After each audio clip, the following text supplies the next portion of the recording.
small rebel force has penetrated the shield and landed on Endor. This is where the fun begins. A long time ago, in a galaxy far, far away. This is Rebel Force Radio. Your source for the Force. Star Wars news and commentary. With Jason Swank and Jimmy Mack. I've seen Star Wars 500 times. Star Wars #1. This station is now the ultimate power in the universe. I suggest we use it. Now it's time for Rebel Force Radio. We would be honored if you would join us. Oh boy, are you all in the right place right now, let me tell you. That's right, Rebel Force Radio and our coverage of D23, the ultimate Disney fan event from last weekend in Anaheim. And I gotta tell you, Lucasfilm gave us more Star Wars news in, just 2 days? I think that we got in the last 6 months, maybe a year. Quite a bit of news. And some first looks. Everyone's talking about the Ahsoka trailer. I really feel as though that was sort of the runaway story. And why? Well, because everybody got to participate. The Ahsoka trailer was shown at that event, the Disney Entertainment Showcase. But not just the Ahsoka trailer. The Starfighter first look, the sneak peek was shown, but it was not made available after the panel for everyone else. In fact, Disney has gone out of their way to kind of eliminate it from the internet. So, but that hasn't stopped. Look, if you search long enough and hard enough, you can find it. And we may or may not be bringing it to you this week here on Rebel Force Radio. We'll see. We've got so much to talk about. Plus, after these panels, the celebrities were out. They were talking to the media. We've got interview highlights, all the stuff that happened after the panels, and just so much from, like I say, from Ahsoka Season 2 to Starfighter to the confirmation of Maul Season 2. And man, oh man, is 2027 stacking up already to be the year of Star Wars. And we are going to be with you as fellow travelers all along the way here at Rebel Force Radio. So we're so glad you can join us this week for the big breakdown, including a scene-by-scene, shot-by-shot, patented RFR trailer treatment on that Ahsoka Season 2 trailer. So you don't want to miss it here on RFR. And by RFR, if you're new to the program and introductions are in order, my name is Jason, and with me, as always, my good friend and yours from Chicago, Jimmy Mack. Hey, Jason. Hey, Star Wars fans. Boy, oh boy. Well, just as soon as we provide all of this Rebel ScumCon coverage, the next weekend rolls around and it's D23 with all kind of big news breaking in Star Wars. Lots of news, a few surprises, though, at D23. I think we got pretty much exactly what we were expecting to get. I was wondering whether or not we would be able to get access to that Ahsoka Season 2 trailer once they screened it at D23, and that thing was online immediately following the screening at the panel itself. But Starfighter, not so much. Starfighter got screened, and we got screwed. We did not get to see it. But like Jason said, where there's a will, there's a way. And while it might not be the optimal way to look at this trailer, at least we can still see it and understand what's being said and get a vibe for what Starfighter is going to be all about. And plus, we do have some somewhat revealing comments by people like Sean Levy and the cast of Ahsoka and Dave Filoni. So they were hitting the media junkets that were taking place at D23, and we have highlights from all that. But I do want to take one quick look back at Rebel ScumCon just one last time, because there's been something that's been driving me nuts for the last week. And God love her, that Bryce Dallas Howard interview we did, it sure got a lot of people talking. A lot of people really, really enjoyed hearing Bryce on RFR. But I do want to point out something that we brought up last week, And that's the moment when Bryce started to tear up a little bit. And she had good reason to. We were talking about memories of childhood and her family and things like that. But I did find it interesting that she started crying while talking to us. I didn't know what to do. Should I go comfort her? What should I do? And we kept it professional. We just plowed ahead. But then I heard she was weeping like a baby during her panel that weekend. So I started thinking to myself, my goodness, does she cry everywhere she goes? Is she a professional crier as featured on Curb Your Enthusiasm? Like featured on Curb Your Enthusiasm. We didn't know. And then all of a sudden the evidence started spilling in. So I'm glad we talked about it on the show because I think we're going to be able to put it to rest whether or not Bryce is a professional crier. A lot of people reached out to us like RFR VIP Jeff Holland, who suggested we look at Bryce's interview with Conan O'Brien from 2015 while she was promoting Jurassic World. So I pulled the clip. We got it. We're going to take a look at it right now. Apparently, this will answer all of our questions about Bryce Dallas Howard and her ability to weep. You can cry on command. Yes. Really? Yes. Okay. Yeah. That's not something you can. How long do you need to prepare for that? I mean, I think if we just keep talking and I don't know, Okay. at some point I should probably drink some water so that I'm hydrated. Okay. You know? I mean, if I just keep talking to you, you're going to start crying at some point. Mm-hmm. Okay. She's drinking Do I water. need to be talking about things that are related to Jurassic World or just things in general? Okay. It could just be small talk. It doesn't matter. You know what I like about Home Depot is you can get duct tape, all kinds of duct tape. You can get gray duct tape. Yeah. Oh, here she goes. Look at this.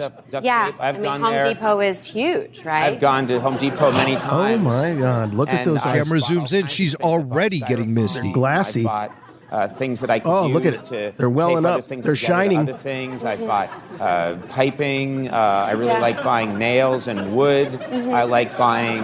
Well, we get a little just quiver wandering the in aisles the sometimes, cheeks. buying all kinds of things at Bottom Home lip. Depot. Sometimes I'm there for days. I stay at Home We're Depot close. for days and days and days. It's happening. And days. Yeah. And I just stay there. And sometimes I just wander the aisles all by myself at Home Depot. the nostrils are And I flaring. think about all the amazing things that they have. Yeah. And I think about all the incredible products they have. And I think about everything that they have at Home Depot. And I just think to myself, my That's the God, look. Home Depot, how do you do this? How do you do this incredible thing? You give so much and you get so little in return. I mean, some people pay for stuff, but they really pay you enough for what it's worth. They're not really paying you what they really should have. And I think that at some point, people should actually give Home Depot what they're due because it's not fair. It's a company. It's a company that should be Streaming Oh, here are the tears. They come down her cheeks. Oh, we've got crying.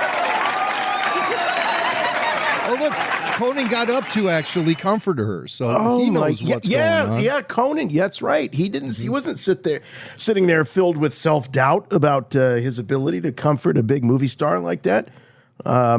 He got right up there. I don't know that she would have accepted your comfort as well as she accepted, Conan O'Brien's. But nevertheless, professional crier indeed.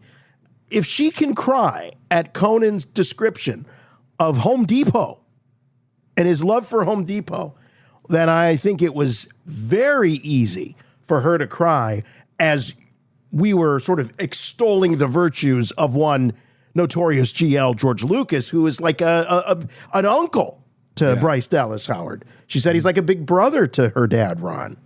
Well, I'm surprised she didn't get outright hysterical talking about it with us. Like have to, start hyperventilating, need to breathe into a paper bag, stuff like that. But that puts it to rest. I mean, I think we were definitely on the right track last week when we were speculating about her ability to cry and whether it's something she could just turn on at any moment. I don't know if I'm more impressed by her ability to cry on command or if I'm more impressed by Conan O'Brien's ability to just vamp about Home Depot for like 2 minutes straight. Wait, what? Yeah, what? Who's more talented?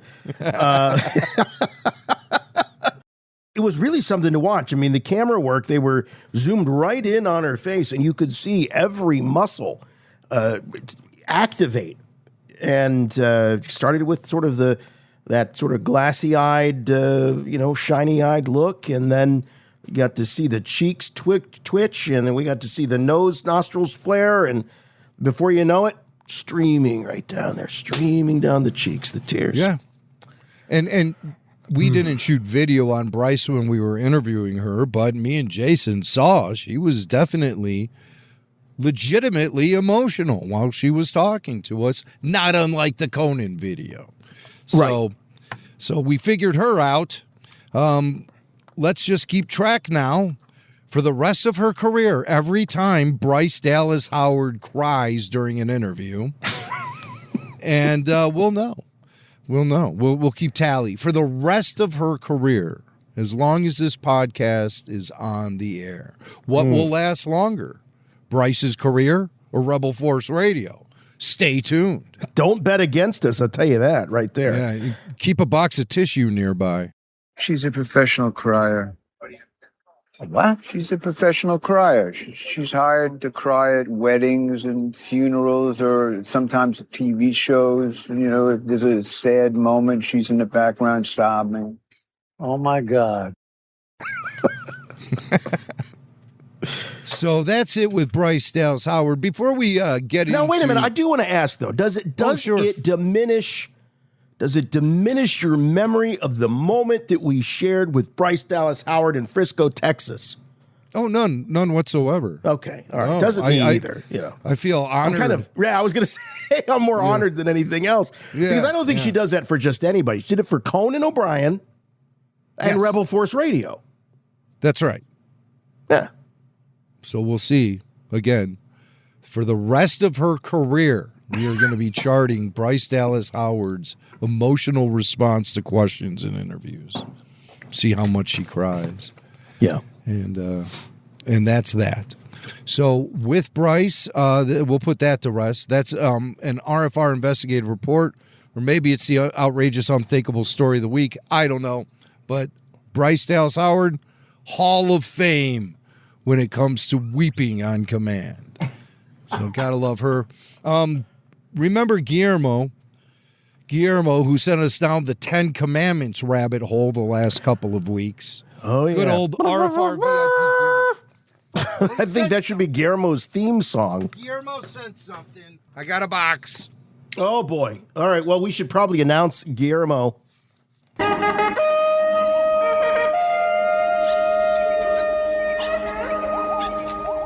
right. The Ewok Horn announcing Guillermo has contributed something new to the show this week. And again, we do not encourage you guys to send us anything, but we also don't discourage it. So that's right. Can't stop you. Wouldn't want to, and you wouldn't listen if we tried. Who are we to tell you what to do? Yeah. So I'm opening. What I like about Guillermo when he sends stuff, there's usually some tongue-in-cheek angle here, but his sense of humor is bizarre. So let's see what Guillermo sent this week. Some action figures. Oh. Look at that. A little multi-pack. Yeah. You got your... I see. I like those. That line, I don't even know if it's still active, but it's sort of like the simple, except for the Vader with the red eyes, but this is sort of like a slightly smaller, maybe 3-inch instead of 3 3/4-inch line of figures for kids with the simple 5 points of articulation. They have a slightly more cartoony look to them.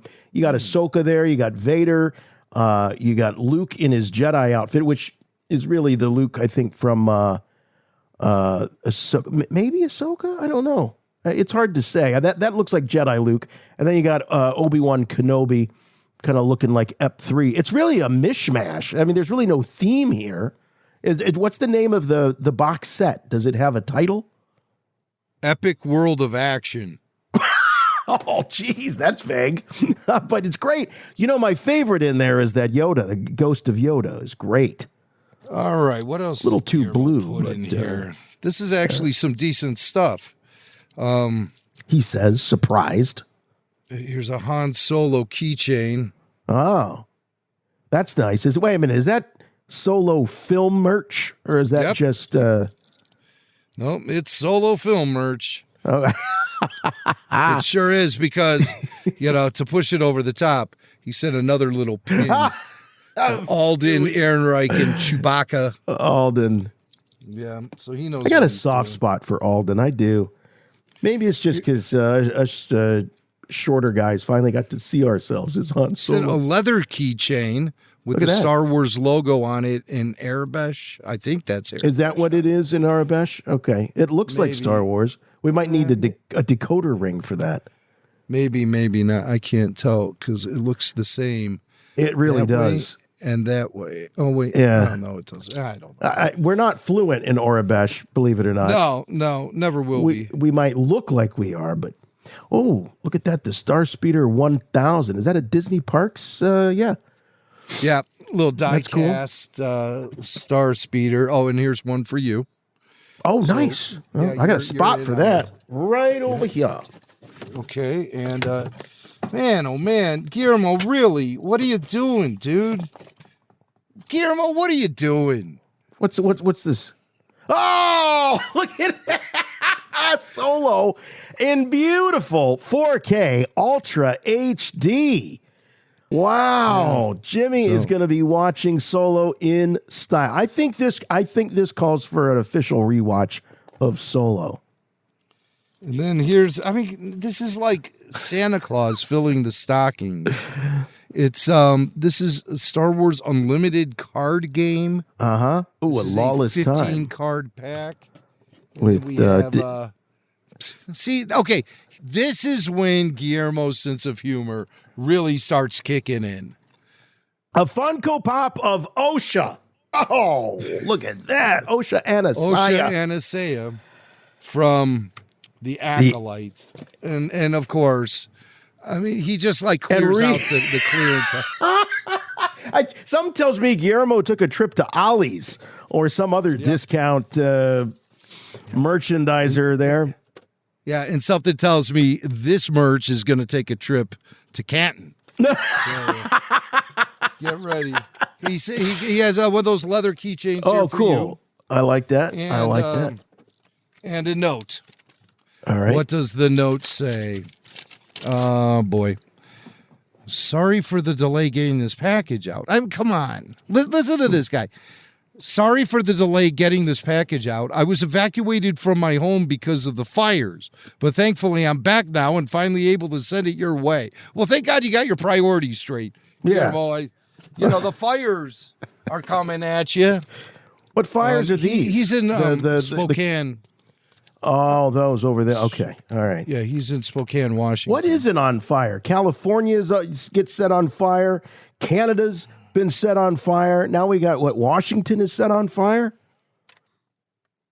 Hawaii was set on fire. What's going on? Whole world's burning. Star Speeder. It says, I've also included a couple of incredible rare collectibles.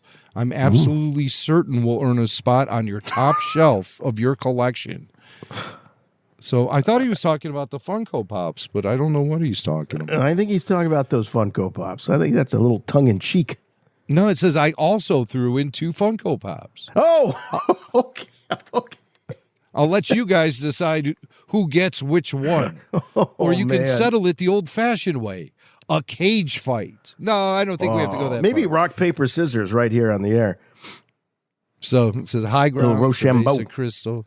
High Ground, Cerveza Crystal, McClunky, RFR number 1. Guillermo, you're crazy.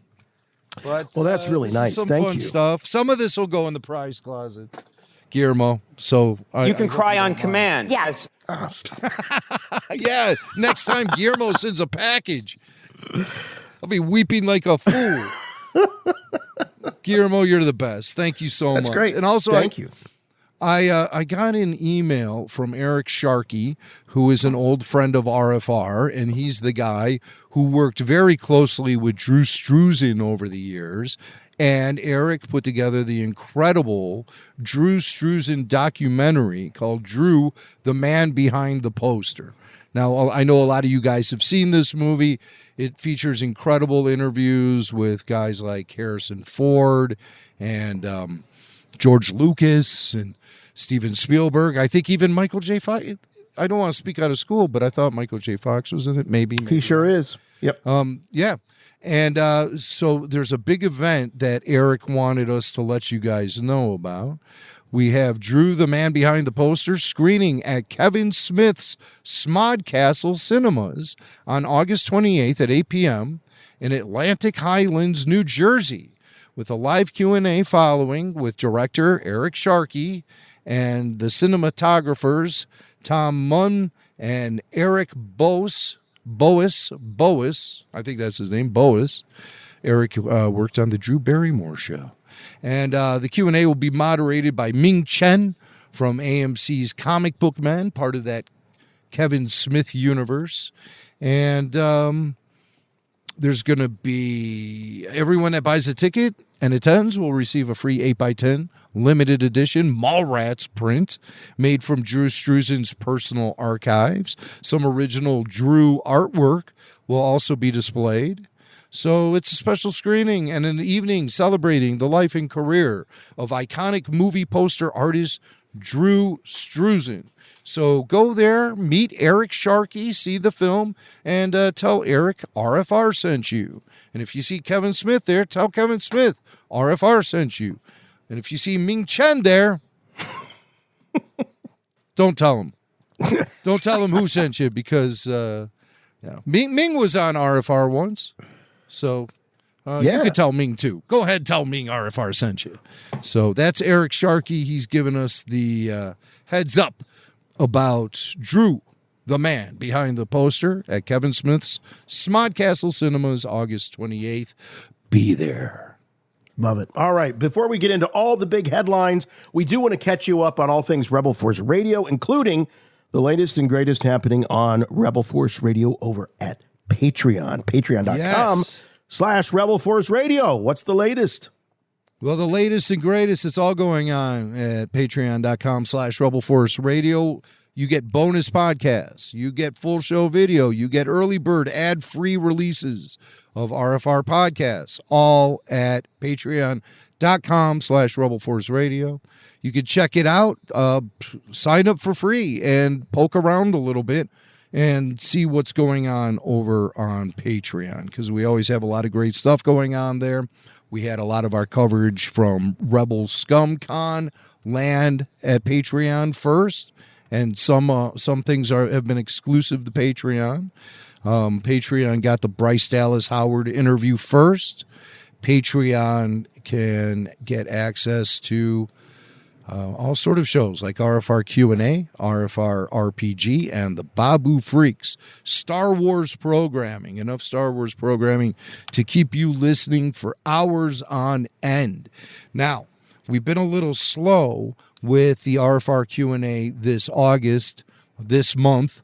That's primarily because we had to sort of restructure our recording schedule. It's my fault. It's my fault. I'll take responsibility. It's actually my son's fault.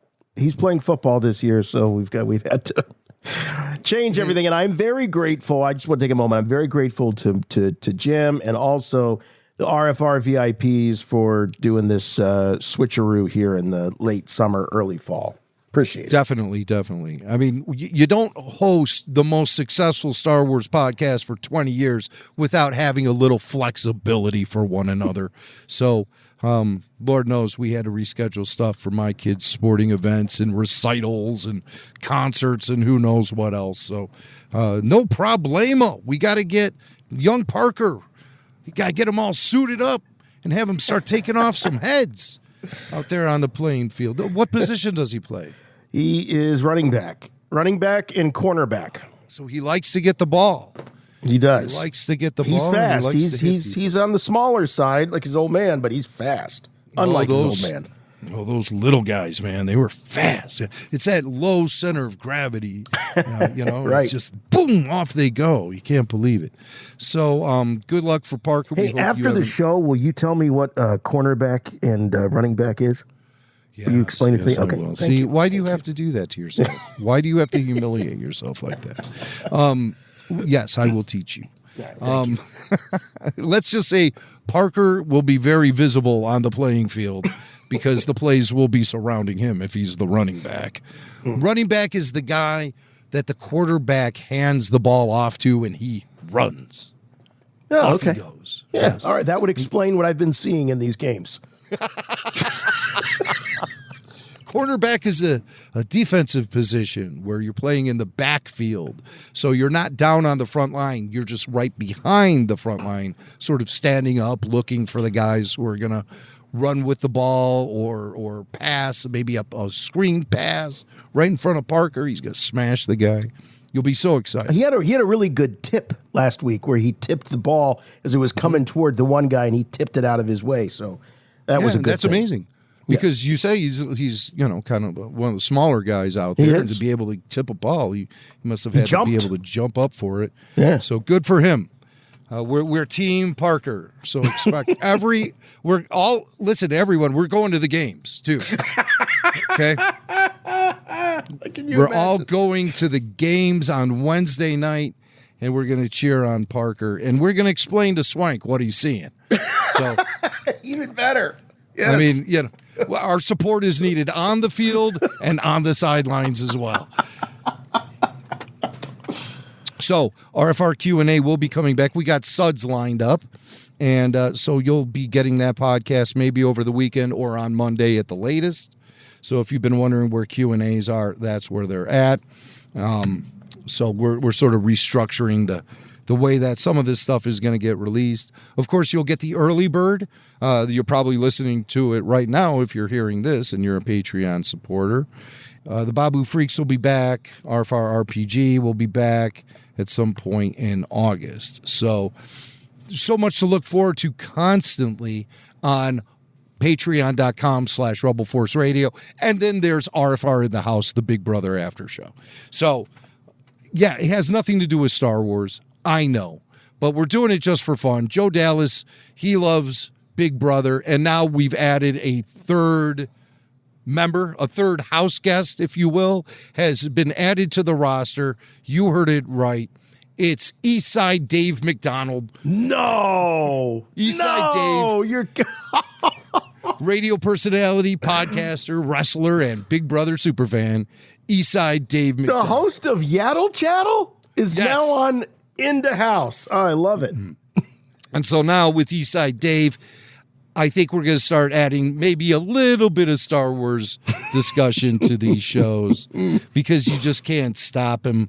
He's a man on a mission. He's Eastside Dave, and there's no topic that he won't be able to offer constructive I credit commentary. Eastside Dave for keeping us sane throughout Acolyte because, as anyone who listened to our after shows for the Acolyte knows, Mac and I were determined to accept it as it is and have a discussion based on what we were seeing on screen, even though there were parts of us that were just screaming inside. And there was Eastside Dave, thank God, bless him, on Yaddle Chattel, saying everything that we wanted to say. And then some. And then, and then some for sure. Yeah. But, oh my gosh, some fun. He was getting stuff. creative with some of the commentary too, like going in places I never would have imagined. But so Eastside Dave, he's on board. Awesome. He heard we were doing this show, and he's like, "You got to get me in there. I need to talk about Angela's latest meltdown." And Yash, he's nominated 3 house guests. They're all up on the block. We must discuss. So. And we're making the Big Brother show available to everyone, too. So that's going to be on Patreon. So all you have to do is follow RFR, and you can follow for free, like I said. And you get access to a lot of good stuff. But obviously, the higher up you go in the tiers, the more support you apply, the more stuff you get in return. So join us. It's a great time. It's happening 24/7, 365. It's patreon.com/Rebel Force Radio. Hey, it's Mark Hamill, that Skywalker guy from those space movies. Rebel Force Radio. Force yourself to listen.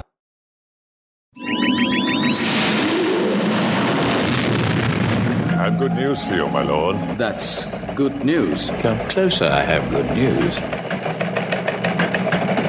Oh, yeah, we got news. We got lots of news this week. We're going to kick things off with the Ahsoka trailer This was released during the Disney Studio Showcase panel at D23 as Lucasfilm co-president and chief creative officer Dave Filoni and the stars of the show revealed the latest trailer. And the big news that we have a release date, January 20th, 2027. And Jim, I'm kind of delighted about this because that gives us our holidays. And then once the holidays are over and the post-holiday blues set in and the winter doldrums, we are off to the races for 50th anniversary of Star Wars, and we're going to kick things off with Ahsoka after shows, and it is going to be awesome. Yeah, I hear you, man. You know, those holidays, they're such a huge distraction when I'm trying to enjoy new Star Wars. It drives me crazy having those pesky holidays there distracting me from the wars. Now, I need to be unfettered. I need to have a clear path to my Star Wars, and that can't involve eggnog or relatives or car rides to relatives. That pesky nonsense. Yeah. Oh, gosh, just give me my Star Wars. So, yes, we're going to be getting it at a perfect time where there's really not going to be any interference. We're sort of trapped inside because the weather is cold for a lot of us, at least in the Midwest. And some fresh Star Wars really does help ward off those winter blues. Sure and then, will. of course, the after shows will be happening. At what cadence, at what pace, we don't know. How are they going to release this series? Is it going to be another one of those double shots every week? Remember the Ahsoka series? It had longer episodes. I remember the first episode was about 50 minutes, and then I think on the average they were about 45 minutes long. Yeah, so longer than some of the other shows. I think some of the Kenobi episodes were very short. Right. Acolyte, short episodes. Kenobi, that's a good. Book of Boba Fett, short episodes. So maybe, and I would love to see them stretch them out to a solid hour each episode. Me too. That's where they should be. They were able to do that for Andor. So you can't tell us some excuse why it can't be done. If it's done for Andor, it can be done for anything. Yeah, there's no broadcast clock they need to worry about. I think. Yeah. You know, there might have been a time, Jim, when Disney Plus first started that they thought, well, maybe these shows would go to network at some point, maybe to like a Disney Channel or something. I think those days are long gone. I don't think there's any, or they would have done it by now. Now, Andor did get an ABC release.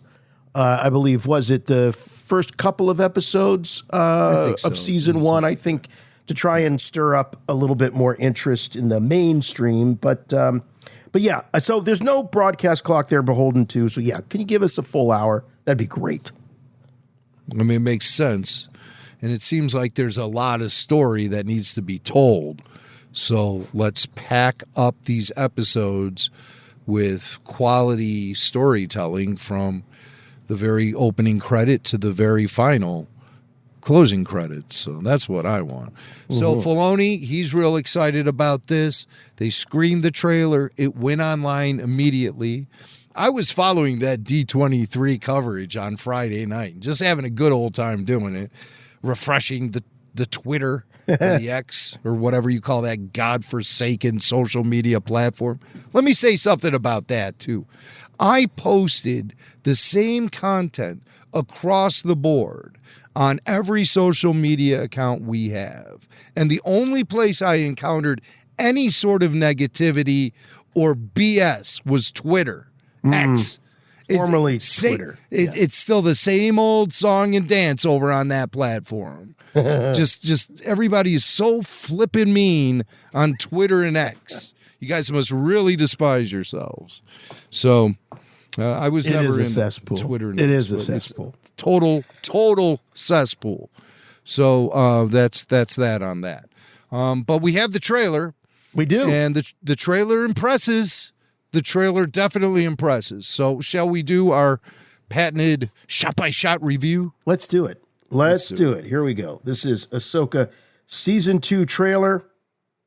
All right. Those are. So we're going to start at the very beginning here. We've got a U-wing, I believe. Is that a U? Yeah, that looks like a U-wing. I believe it is. Mm-hmm.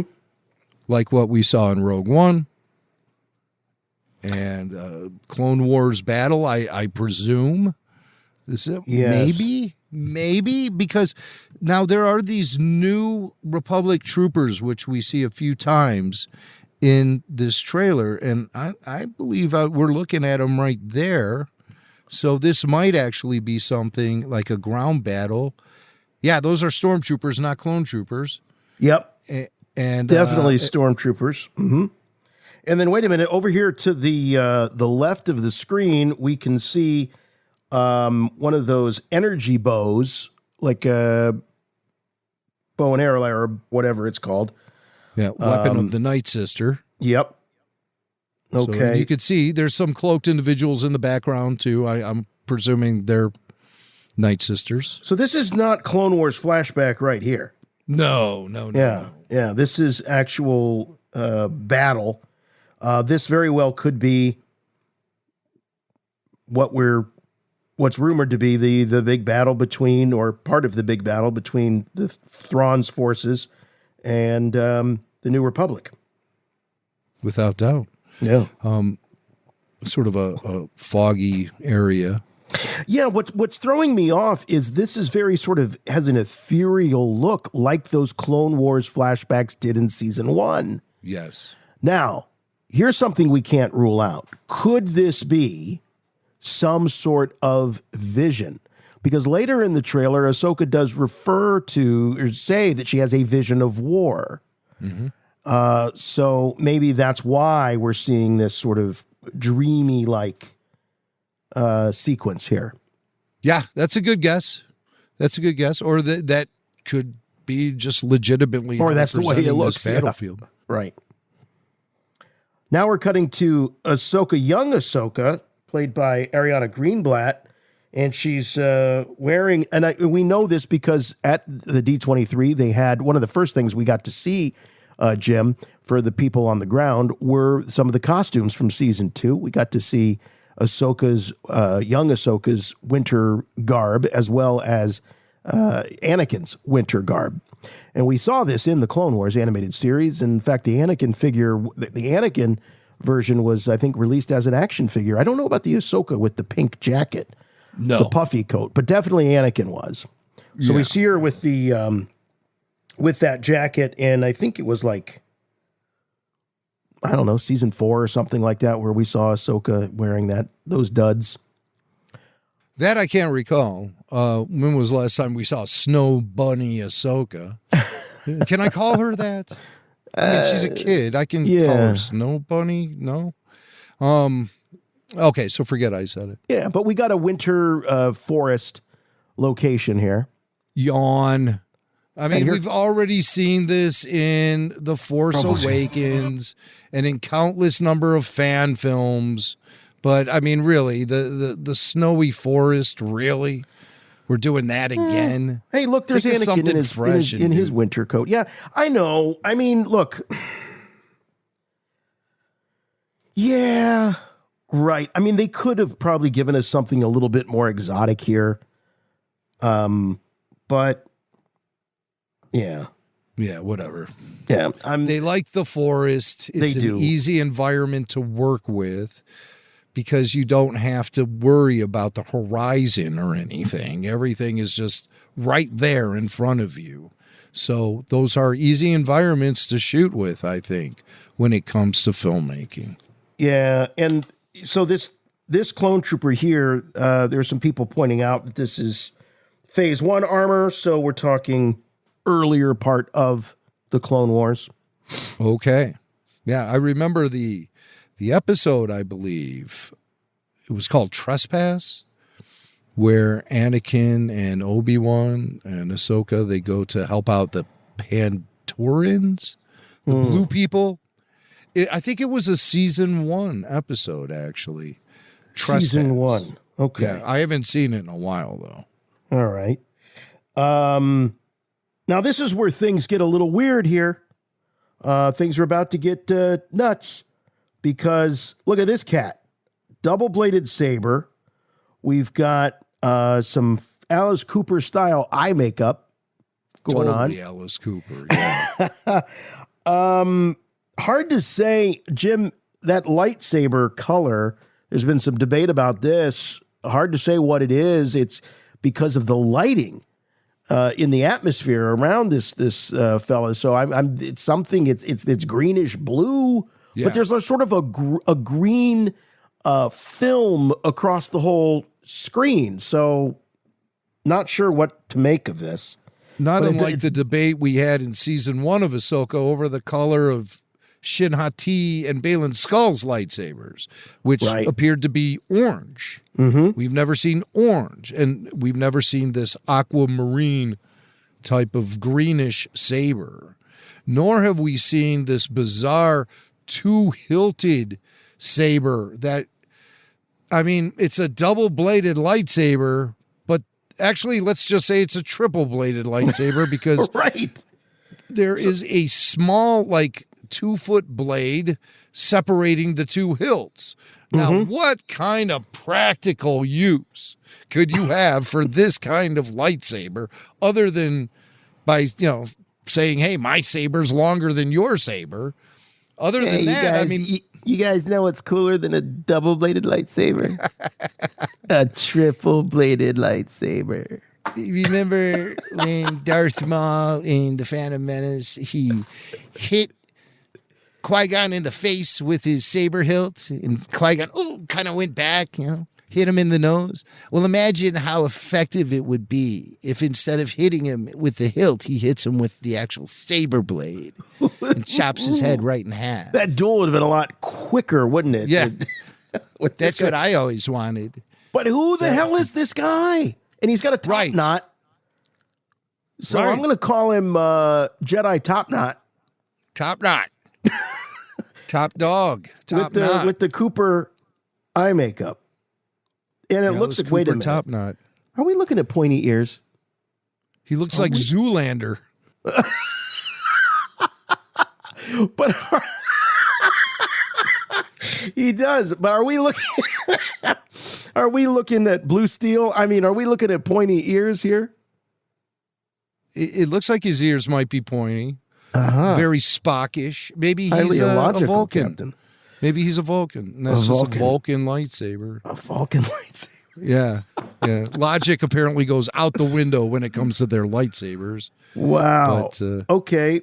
So now we know that he's not a friend because Ahsoka and Anakin. By the way, okay. I mean, how cool is it to see Anakin, Hayden Christensen again as Anakin wearing this outfit? I mean, this guy, I don't know if they're using CG. There was so much made about, they didn't do enough CG or whatever. But this looks phenomenal. And this looks great. Okay, so Anakin and Ahsoka are going to take this dude on. I mean, this is what we've wanted to see. I mean, if season 1 was a teaser, I mean, this is the main course for sure. Anakin as, Hayden as Anakin, Ariana as Ahsoka, dueling, fighting with each other, not fighting each other in the Clone Wars. And check out some of these moves here. Look at this dude. So notice that blade, the third blade that was connecting the hilts has seemed to have disappeared. So good call, yeah. It's more of a traditional double-bladed lightsaber. So that must just be for ignition purposes only. Where it has that bizarre center blade. I love this nod that Hayden gives to Ahsoka as they're getting ready to pounce on this cat. And we've been down this road before, and here they go. Now as you look, you can see that Ahsoka's blade is the exact same color as this guy's dual-bladed lightsaber. You're right. And she's clearly using a green blade. So, that aquamarine thing might just be a visual trick being played on us by the filters they're using or what have you. Now, check this out. See, I thought this was maybe Anakin that was pulling this log towards this guy, but I think he's throwing it towards Anakin. So the log flies through, and heads towards Anakin, and then Anakin, I think, chops the log here in half. So, wow. Yeah, I believe that's the moment when Hayden says at the top of his lungs, "Bushki-doo!" Maybe. That part of the trailer, I think, has been edited out since. Oh, we got an early cut of the trailer. That's yes. right. I forgot. Yeah. Care to speculate on who this mystery enemy might be? This is not someone that has been identified. And by the way, I don't want to hear any BS like, oh, you know who this is? You know who this guy is? No, you know what? I guarantee you this is a brand new original character for season 2 of Ahsoka. Maybe he's based on somebody, but this isn't, going to be some grand reveal that this guy ends up being some major character that we meet later in the saga. This is not Snoke, folks. The first character in the expanded universe days to use a double-bladed lightsaber. This is before Darth Maul and all that. It was Exar Kun, who was a character from Kevin J. Anderson's Jedi Academy trilogy. And he used a double-bladed lightsaber. I think it was green. I'm not 100% sure. In those comic books they were at times inconsistent with lightsaber blade colors, and they would use every color in the rainbow for lightsaber blades. So it was hard to determine, like, canon-wise, what color blade Exar Kun used. But it's just, I get those vibes off of this guy without knowing who he is or anything. Do I think it's Exar Kun? No. But could be based on him or inspired by.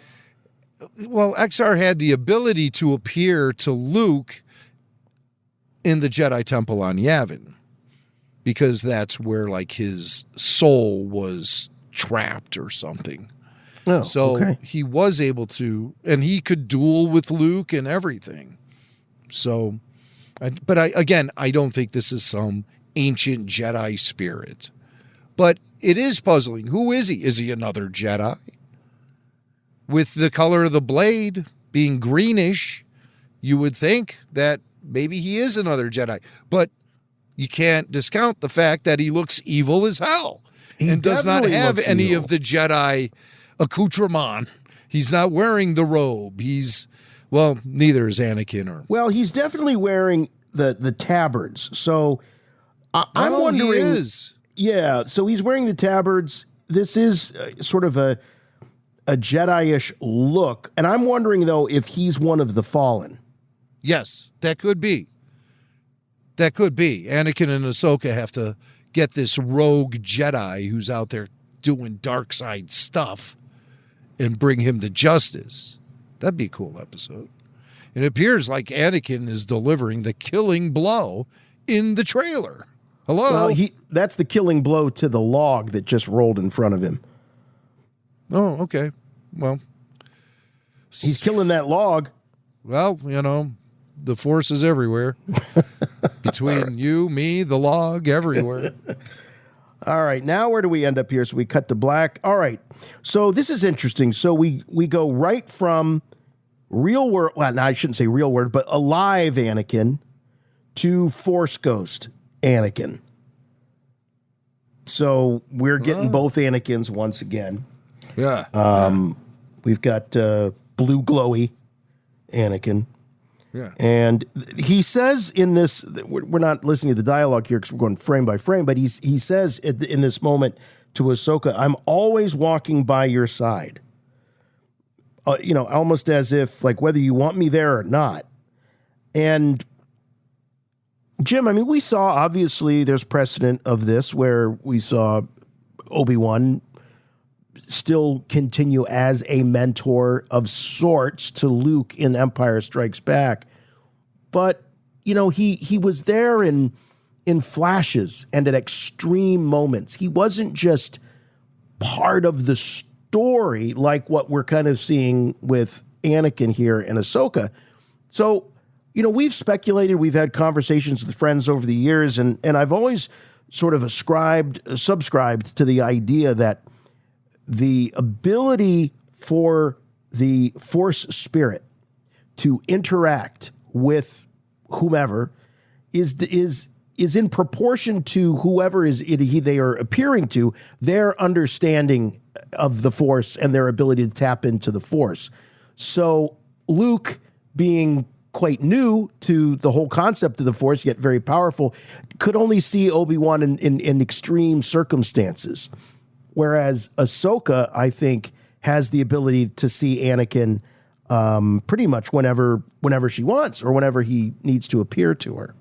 Yeah, she can conjure up his spirit. Yeah.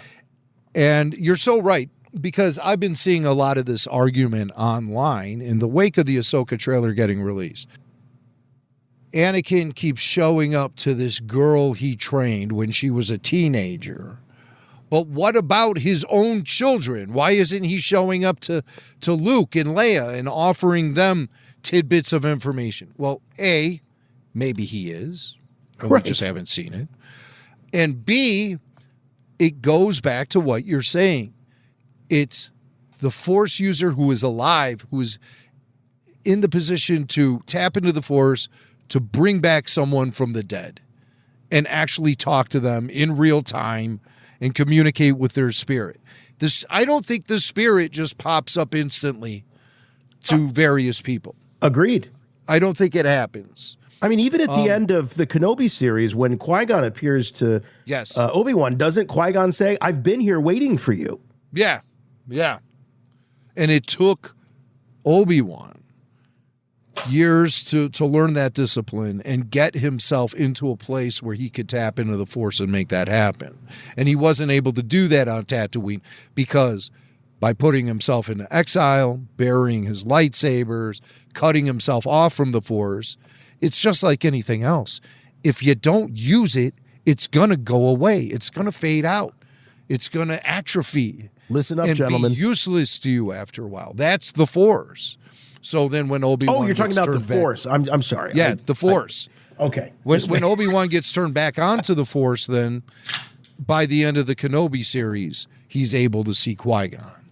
Yeah. So it's not like Qui-Gon is in the afterlife watching Obi-Wan on some flat screen TV saying, "Oh, I should really get down there and help this kid out right now." No, he has to wait to be conjured up. Yeah, it's not like, Qui-Gon's not sitting there watching his version of Big Brother, which just happens to be Obi-Wan.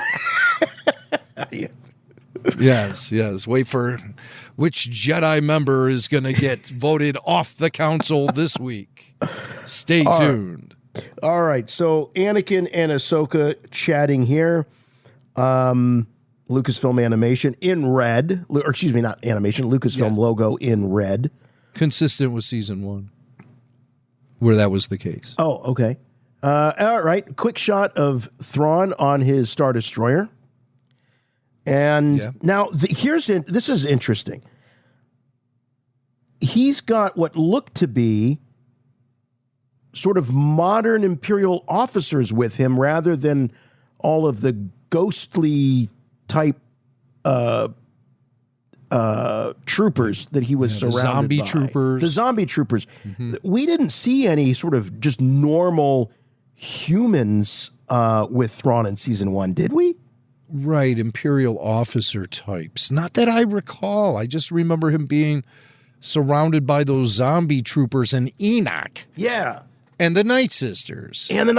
So this could very well be Thrawn having finally shown up in the real galaxy. Yeah. Or, the whatever you want to call it. And being reunited with some Imperial remnants and taking command of what's left of the Empire, which is so cool. I mean, I love that. So, well, of course, we know from The Mandalorian season 3 that there was the Shadow Council, and they were preparing for Thrawn's return. Right. They were keen on that, and his man Pelion was also a member of the Shadow Council. So I would assume that these resources are coming to Thrawn via Pelion. and that would include these Imperial officers. Right. So it makes a lot of sense. And then we get a look, finally we get to see Thrawn's face here. And in my opinion, they have vastly improved the makeup effects on Lars Mikkelsen. He has more of that protruded forehead that Thrawn has always had. Look at that. Yeah, they have. So there's just something that is a little more comic book accurate about this Thrawn, or Star Wars Rebels accurate about him. Boy, I didn't notice he that. Doesn't that quite have forehead. that Data from Star Trek look like he had. Yes. He looks very plain. Yeah. Yeah. There is a shot right here, right before we see him. Are we looking at Dathomir here, you think? Yes, definitely Yeah, okay. Dathomir. And that's the Chimera, Thrawn's Star Destroyer. Oh, yeah. Okay, yeah, look at that. Right. So And they're either coming through the that's atmosphere of Dathomir, or there are elements from Timothy Zahn's Heir to the Empire novel that I am picking up in this trailer.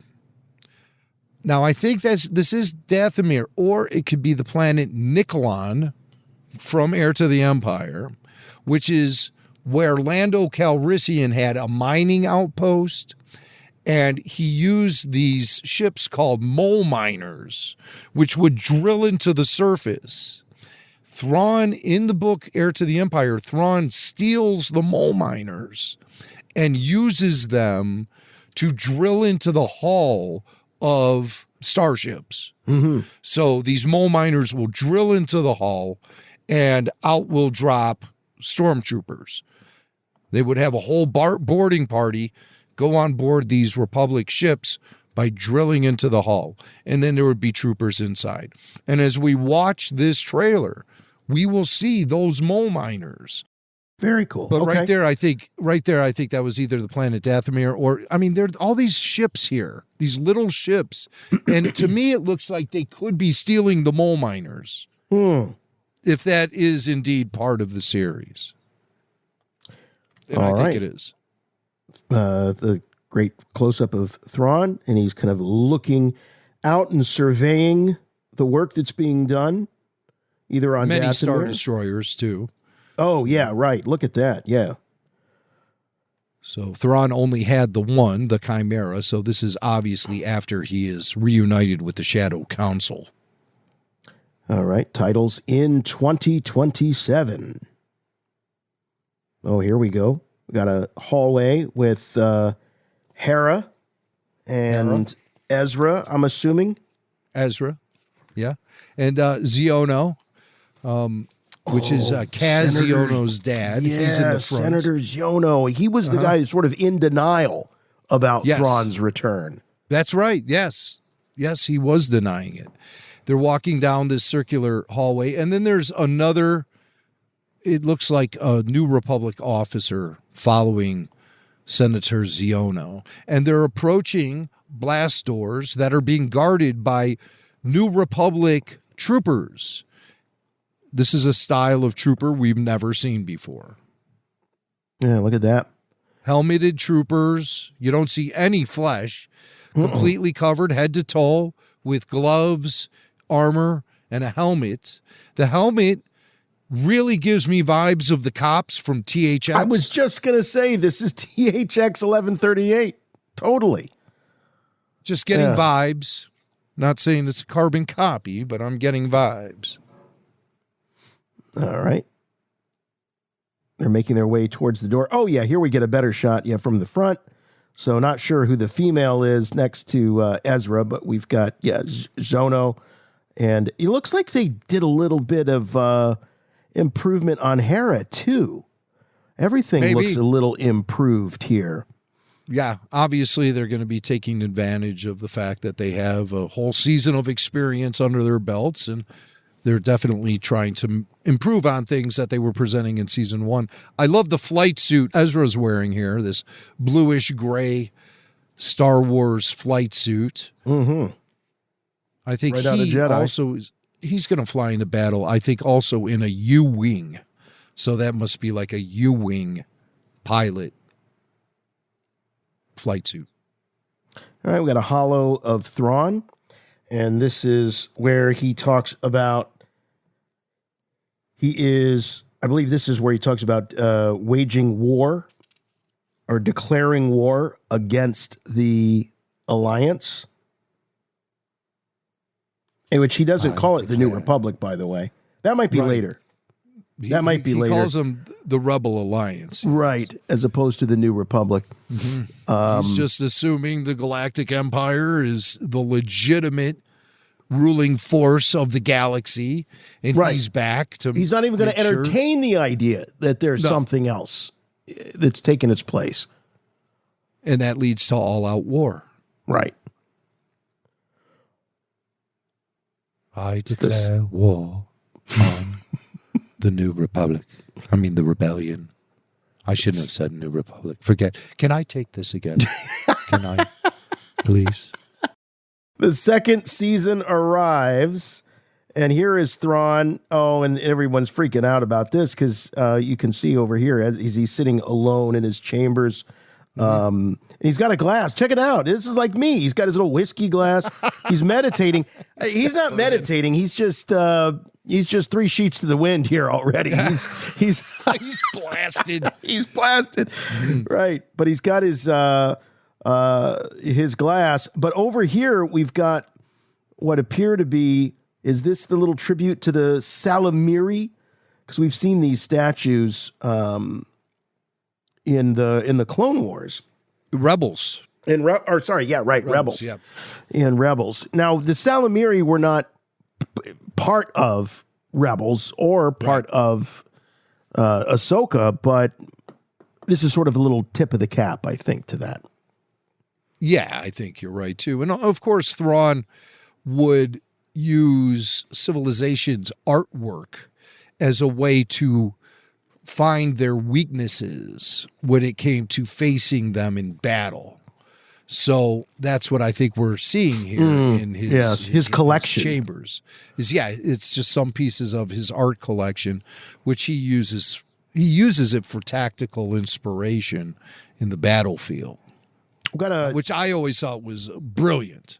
Yes. A brilliant trait of his. Oh, look, there's a 3PO Death Star there. droid. Death Star droid. Yep. Yeah. Just kind of hiding in the shadows there. Ready to refill Thrawn's glass the second he starts running low. He's got the decanter over there. Yep. It's ready. And here's bottle service.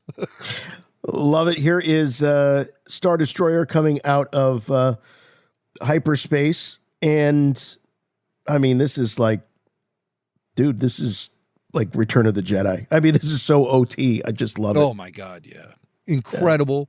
Flanked by 2 of those newer Star Destroyers we saw in the second season of The Mandalorian when they had that raid on Moff Gideon's ship. I believe Moff Gideon has a very similar Star Destroyer with that launch bay in the front at the very tip of the triangle there.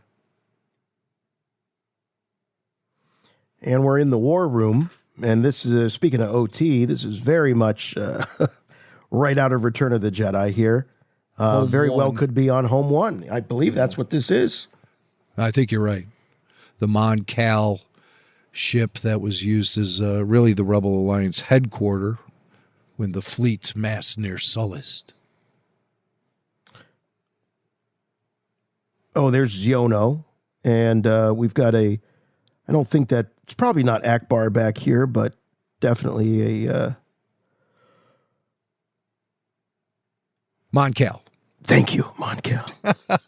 I keep wanting to say Aqualish, but no. Calamari. And here's a calamari. And here's a protocol droid working back there. Wonder what kind of work they do back there. Like, what are they doing? He's probably like just getting a Mountain Dew out of the machine, really. 1 ringy dingy, 2 ringy dingy. All right. Okay, so we're monitoring the Star Destroyer, the enemy vessels here. Oh, here we go. Now we're talking. Oh, look at all the TIE bombers coming out. This is when things get really exciting. Now, check it out. These TIE bombers have these little, you think they're bombs, but they're not. Those are the mole miners that I was talking about. Those are the mole miners. Okay, so that's why Thrawn was picking them up. There's like teeth that rotate and drill into the hull of the ship, and you're going to be able to see that. The only difference between this and Heir to the Empire is instead of packing these mole miners with stormtroopers, they're packed with Night Sisters. Oh, wow. So, and you'll see. Yeah, see it all of these TIE bombers have one of these mole miners attached to them. Yeah. Now, whether or not they're going to have these mole miners originate on the planet Niklon, on Lando Calrissian's mining operation, that little bit of information is yet to be determined. I doubt it. I bet he just has these. We might not even see him have to go on a raid to acquire them. These might just be something the Empire has sitting around just to streamline the story. Yeah. But in Heir to the Empire, they were stolen from Lando Calrissian's mining operation. Bet he wasn't happy about that. Stealing my mole miners. And here we go. We see them in action as they drop. Look at this. And start drilling right into the hull of the ship. And we've got some New Republic troopers here waiting to see what's going to happen at the other end of this. And what do we see? We got a Night Witch dropping down. Oh, look at that. And taking them out with the bow and arrow, the vibro arrow, whatever the hell it is. Look at her. She launched that arrow before her feet even hit the ground, and that trooper was dropping. But she looks great. These Night Sisters look like they're going to be excellent enemies. Mm-hmm. Scary. So, that's always the conversation with Star Wars, is where do you take the story when you can't have a Sith as the antagonist? Well, I think these Night Sisters are a pretty damn good idea. And I think they could be mined for a lot of good storytelling if they're used right. All right, yeah, let's see that again here. You're right, Jim. So they're looking around. This is sort of like, in Rogue One when they're kind of waiting for in A New Hope when they're kind of waiting for the, to hit the fan as the stormtroopers start cutting through the door. They got that scared look on their face, and then here she comes. Boom. Yeah. Wild. Look at that. Oh. And then, she has some sort of Night Sister magic happening there. She's real pissed off. Look at that as she yells, and the green smoke and fire or whatever it is coming out of her. And of course, these are likely the reanimated witches that have been resurrected. So they're going to have some sort of mystical powers. Has to be, because in Tales of the Empire, Grievous went to Dathomir and wiped out all of the Night Sisters and everything. So the Night Sisters on Peridea, they had a colony of Dathomir witches there, probably for centuries. And when they would pass away, they would be buried in the catacombs. Thrawn and his zombie troopers were cleaning out those catacombs at the end of season 1 and loading up the Chimera with all of those caskets, dead Night Sisters, which then get brought back to life once Thrawn returns to Dathomir. How they get resurrected, we don't know, but assuming it's the same sort of Night Sister magic that was used to bring those dead troopers back to life that Thrawn had with him on Peridea, then they probably just use the same magic on the Night Sisters. It's all according to plan. Now we cut to, this looks like Dathomir, right? Yes. Yeah. I want to say the red pod is Dathomir. Yeah. Yeah, whose escape pod is that? And then we're likely on Dathomir here as the zombie troopers are all lined up. And yeah, look at these. Oh, so this is what they seem to be flanking and protecting maybe the head Sith witch, which I don't know if this is, are we looking at a resurrection of Mother Talzin, perhaps? Why not? I mean, she's been resurrected countless numbers of times at this point. What I'd like to point out is the Night Sister on the right. She has a mask on, and it looks like the mask has these two bony horns protruding, like fangs almost, or protruding tusks from it. And I know I've seen that concept art in the past, maybe for Darth Vader, maybe going all the way back to an original mask for Darth Vader.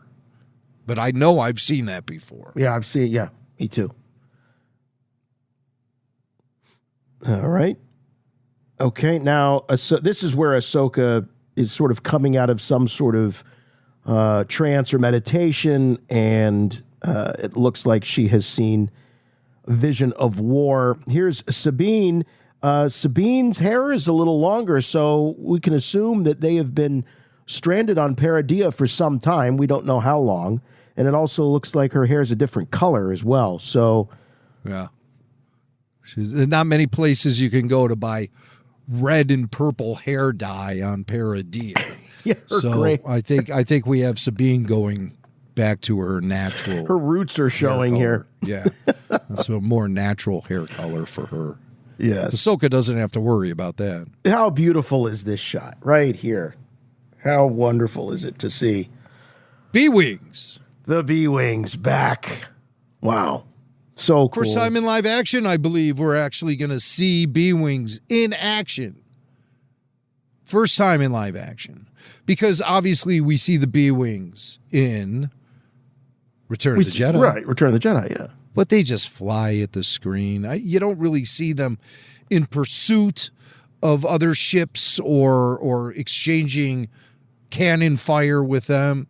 Here we see three of them working together in tandem to take out a capital ship by unleashing some heavy-duty laser blasts on it.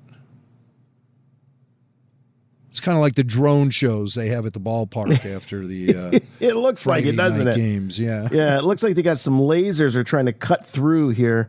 Mm-hmm. And man, this is epic. This is some epic stuff that we're seeing.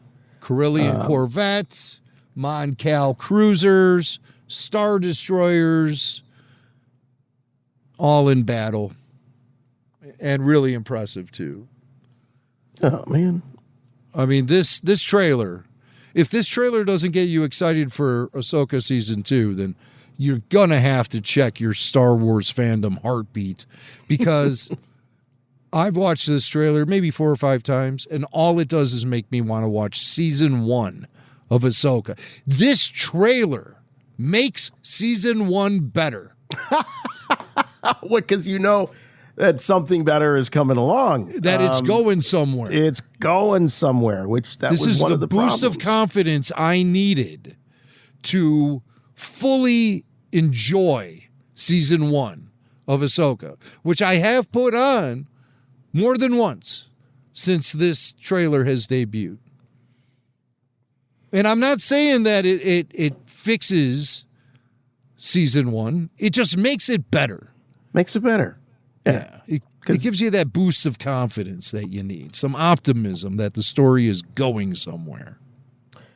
All right, we got Sabine and Ahsoka here again on Paradia riding those horse things. And Ahsoka opening up a door of some sort. And, oh boy. Well, we'll see. All right, then we cut I think that has something to do. I think they're at the base of those mountains that have the Mortis gods carved into it. I think they're at the base of that mountain. That's what I was thinking. I was thinking this is looking Mortis-y. And the mountain itself serves as some sort of temple. Mm-hmm. All righty. And so it takes both of them. They're both using their force powers to open it up. Now we're back on a snowy planet. Oh, okay. No, this is still Paradis, another part of Paradis, apparently up in the mountains where we see the new Balin skull. Right. Rory. What's his name? Rory McCann. Rory McCann. That's taking right. over That's after Ray Stevenson. Yeah. Big shoes to fill. Literally. Yeah. But here he is looking pretty badass out here, covered in snow with his Jedi robes. I wonder if this is how we'll be seeing Balin's skull throughout the series. Just kind of obscured yes. by the weather. Hidden in the mist. Yeah, obscured by the weather, fog, snow, what have you. It's just like when they had Alden Ehrenreich bathed in shadows in the Solo movie, hoping, praying that nobody notices it's not Harrison Ford. Well, everyone noticed. What are you going to do? So a reunion. What kind here, of trickery? What kind of trickery are they going to pull here to make us think that we're seeing the same exact person playing the character? Well, or are they even going to try? I don't think they're going to go out of their way to make it obscure. I don't. I think they've got confidence, and that would also be sort of an insult to Rory. Yeah, but I mean, you know, is it an insult to the guy who played Tarkin in Rogue One? You don't see his face at all. You see that CGI Peter Cushing. No, because that's the job the guy was hired to do. I don't think Rory was hired to be a body double for dead Ray Stevenson. Right. But here we've got a little reunion of sorts between Shin and Balin. She went off looking for him after he abandoned her in season 1. We got more Anakin and Ahsoka here. Interplaying. Do you think? Oh, now this is interesting. All right, go ahead. Yep. Do you think that splitting up Balin and Shin toward the end of season 1, do you think that was in the original script, or was that a maneuver they made, a pivot they made after they lost the Balin skull actor? I think it was all cut and broadcast before he died, wasn't it? No.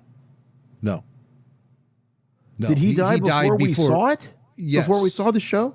Yeah. Huh. Wow. Because it seems really convenient, and it seemed like it happened rather abruptly, in my opinion, in season 1 when all of a sudden Balin left Shin. It seemed rather abrupt. So maybe now we're going to. Yeah, why would they divide them just to bring them back together? Yeah. Right, to sort of stall, I guess, and cut around Ray Stevenson. Just a thought that suddenly occurred to me now. Now, here's something. So there's dialogue here of Anakin talking about Balin skull. He says, Balin claimed to have knowledge of a power, one that could end wars. Does this imply that Anakin Skywalker knew Balin's skull when he was alive? Oh, without question, yeah. Okay. I think Balin alluded to that a little in season 1. He did say something about Anakin or referenced Anakin, didn't he? Yes. I think so. Yeah. I think so. Yes. So it seems like when you're a Jedi Knight, it's a small world. It really seems that way. And they all are aware of each other. And if they don't know each other, they all talk. You know how these Jedi are. They all talk. They get into that Jedi Temple commissary and they all just yapping over lunch. Did you hear about Balin? No, I don't really like that guy. What's he doing now? He found a power that's going to prevent war. Oh, I don't believe a word of it. That guy's full of smoke. No, really. It's true. Some people say. I don't know. What does Yarl Poof have to say about this? All right. So now we're cutting back to Balin and walking towards. Well, wait a minute. Is he walking towards Shin? And he pulls his lightsaber. Now, of course, this is the magic of editing, folks. We know that this could be. So he's igniting his lightsaber almost as a warning, like to Shin, like, don't come near me. I'm on a mission. And then Shin looks very concerned. So this may not be a welcome reunion. Shin just seems so green in season 1 of Ahsoka. I mean, she is just so green. She does whatever they tell her to do. And she's always asking questions all the time. Does this mean we'll have more power? Like a child almost. She's like that. She's very childish in season 1. Kind of, bright-eyed, bushy-tailed Jedi Padawan. All right. Okay, now here's Ahsoka and Sabine, seemingly after they've already entered whatever this place is, this temple or something, and she's running her hands over some of these symbols, and this does look very Mortis-y. Sure does. Yeah. Yeah, this is so maybe this is within the temple. There are 2 lights. There are 4 lights. That's Star Trek, ladies and gentlemen. They kidnapped Picard and they tried to beat him in submission by making him say something he knew was obviously untrue. And it that was a rough episode. Lights that were on in the room. And I think we all went a little crazy with Picard watching that episode. Yeah. I think we all slid into a certain amount of insanity if a syndicated TV show can do that to you. But there are these 2 bright lights, at least 2 bright lights from what we see here. 3, actually, if you want to count that one that's just shooting straight down in the middle. And they're standing on very world between world type of layout on the floor. Yeah. I guess. Which is part of the whole iconography of this series, the opening credits and the closing the closing credits have those symbols kind of appearing on the screen. Yeah. So, yeah, that's where we're leading up to. Indeed. All righty. So that might be within the temple on Paradia. More beautiful ships. Looking very, again, OT. You got that Hammerhead cruiser that we saw in Rogue One smash into the Star Destroyer. Yeah, I'm surprised we haven't seen the Ghost. Has the Ghost shown up in any of this? That's a good question. I don't recall seeing the Ghost at all in any of this footage. That's surprising. All right. Hey, Chopper. All right. Choppy Chopper, still voiced by Dave Filoni, I'm sure.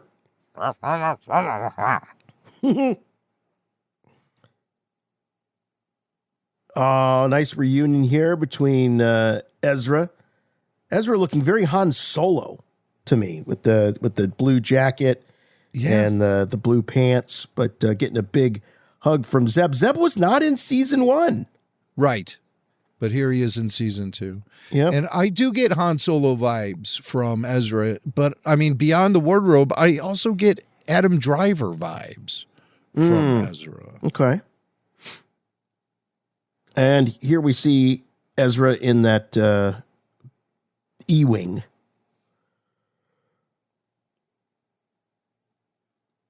Helmeted, wearing the green flight suit. And there they go. Oh, no, he's in an A-Wing. Oh, he's in an A-Wing? Yes. Oh, of course, the A-Wing. You remember, Jim, the A-Wing came with the action figure in the vintage Kenner days in the green flight suit. Yes. But yeah, so his ship is seen launching with a U-Wing. Well, that's not a U-Wing. That's an E-Wing. Oy. A-Wing, E-Wing. He is right. Patrick Ewing.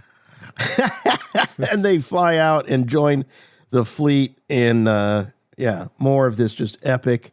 I mean, this is Star Wars, dude. I mean, this is Star Wars. And when they do it like this, you can have your Battlestar Galacticas and your Star Treks, but no one does it like Star Wars with these big space battles. And I hope Filoni really delivers based on these clips. I think he has. He will. But, this has got me so psyched. All right, more Ahsoka on Paradia.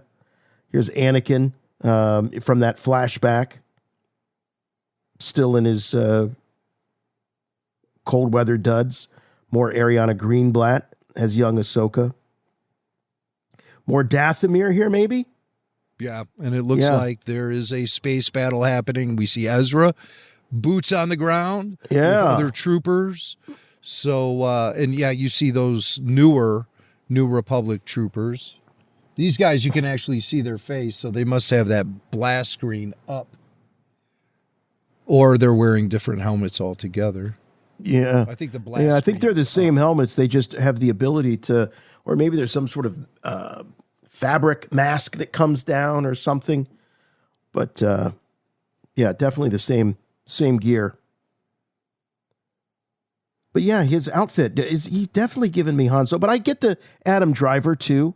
Yeah. But very Han Solo, even with the it looks like a DL-44 blaster there in his hand. Yeah. Yeah, they had Poe Dameron kind of sporting the same threads in the sequel. Yeah, they did. You're right. It's just, that's what you wear for action wear in Star Wars. And this is an interesting part where Anakin is proposing to Ahsoka. He's telling her that she needs to make a choice about her status as a Jedi. Yes. You got to commit, I think he's saying to her. If we're going to go forward here, you really need to commit to the Jedi Order. So maybe there'll be some real interesting conversation and introspection about what the Jedi are in this post-Empire era. Or, well, it's hard to call it post-Empire era, post-Palpatine era. I want to see her kind of called out on the carpet by Anakin. I think it is time for her to crap or get off the pot and get over this whole gray Jedi, not a Jedi, all that. Come on. You're either with us or against us. Yeah. And the other thing, too, keep in mind is it's war. She sat on we don't know for a fact. In fact, Ahsoka, what she was doing during the Galactic Civil War is unknown. But we know she was not a figure. And now we've got a second Galactic Civil War on our hands. And this is why I think Anakin is calling her out. His son needs her. His daughter needs her. The fledgling New Republic needs her. It is time. She can't sit this one out like she sat the last war out. So I think that's why Anakin is really being tough on her in this moment. Are you a Jedi or not? I hope at some point in this show, with the return of Grand Admiral Thrawn declaring war against the New Republic and all of that, I hope we get some sort of information about the whereabouts of Han, Luke, Leia, Chewie, and the droids. Boy, they are Where really are these guys? Right? Where are they? Yeah, they can't sit this one out. Mm-hmm. They just can't. So we need some sort of dialogue or something, or just have the Falcon enter a battle or something where you can say, Han, Luke, and Leia are on board that Millennium Falcon. Look at them blast everyone out of space. Something, anything, just to include them, or even better yet, actually feature the character somehow. If you want to do some CG or whatever. But I think that what if all the rumors, Jim? What if the rumors about seeing the big three in Mando and Grogu, what if those rumors were mistaken and what they were actually talking about was Ahsoka Season 2? Or what they were seeing? I mean, just even one shot of the three of them in the cockpit of the Falcon together, flying into battle. It could be really fast, too. Like, even, blink and you miss it. Just as long as we get that reassurance that those heroes are involved. Because then we can forgive it by saying, well, obviously the show is called Ahsoka, so naturally the focus is on Ahsoka. But we can't have the big three from the original trilogy sitting on the sidelines. No. Can't have that. I mean, it was one thing to have the entire original trilogy take place with no Ahsoka whatsoever. Mm-hmm. They have yet to resolve that question. Where was she? Where was Ahsoka during the original trilogy? They haven't even come close to broaching that topic with the Ahsoka show. And that's something that needs to be done. That's a key piece, if not the key piece, of this entire saga, this entire history. So where was Ahsoka? Let's have something, anything. That's a new hashtag right there. Where was Ahsoka? Yes. Forget Ahsoka lives. Where was she? Where the hell is she? But I do think that's why Anakin is kind of being rough on her at this point and making her make a choice, even though this is very absolutist of him. But he could say something like, not only did you run away from the Jedi Order when the galaxy needed you, you ran away from the galaxy when the Empire was reigning. I mean, anything. Give us something. Tell us where this girl was. It's not possible she was trapped within the world between worlds, because she gets brought out of it in Star Wars Rebels. Correct. So where the hell was she during the events of the original trilogy? Where was she? I want to know. All right, we see, again, back on Paradia. Now we've got Sabine fully helmeted, both blasters, drawn, Ahsoka, saber drawn, and those horse dog things, whatever they are. What? Dog? Oh, the wolf things that they ride around on Paradia, their mounts. Yeah. They made an action figure of it. Yeah, I've got one in there. It's Sabine. I think it came with Sabine, right? What's it called? What's that wolf called? I don't know. You know? I don't remember. But I've got it. I just got to get it out of... It's in storage. It's in the archives. It is. Hold on. I don't have it here. But anyway. All right. The beast. Yes. All right, and what are these things here? What do we got going on? Oh, droids. Okay, these look like. Are these droids or are these? Oh, maybe not. Maybe these are organics. Oh, that looks very droidy to me. So this is what they're being threatened by. They're being surrounded by these things. Surrounded by. Oh, yeah. Yeah, these got to be some sort of like native creature or something on Paradia. Those wolves are called howlers. Howlers. Yeah, that's a really clever name, howlers. I don't know, just call them howlers. They howl. They howl, of course. Yeah, howl, bark at the moon. All right, so these Paradia creatures surrounding Ahsoka and Sabine, yeah. At first I thought they were droids. Like I saw like the back of this one and it looked mechanical, but no, I think these are, the more I look at them, the more they appear to be some sort of organic creature. Yeah. Okay. Moving on. All right, more battles here. Oh, there's look at that. Enoch facing down Ezra. Ezra's got the blue saber blade, and Enoch has some sort of sword that is enhanced by Night Sister magic. And so it's glowing green, but not like a lightsaber does. It's more like that foggy, misty, luminescent green that the Night Sisters produce when they're casting their spells or creating magic stuff. Some are saying that this could be the Blade of Talzin, which is weapon that Elsbeth had before she died. That's right. Boy, I was bummed that they kill off that character right as soon as she gets all Night Sistered out and she's got the blade and everything, and then boom, she's gone. God. Why'd you have to kill her Right when like she got that? cool. Yeah, I mean, she really did unlock all the achievements, and she leveled up, and then boom, she was dead, just like that. Yeah. Poor Diana Lee.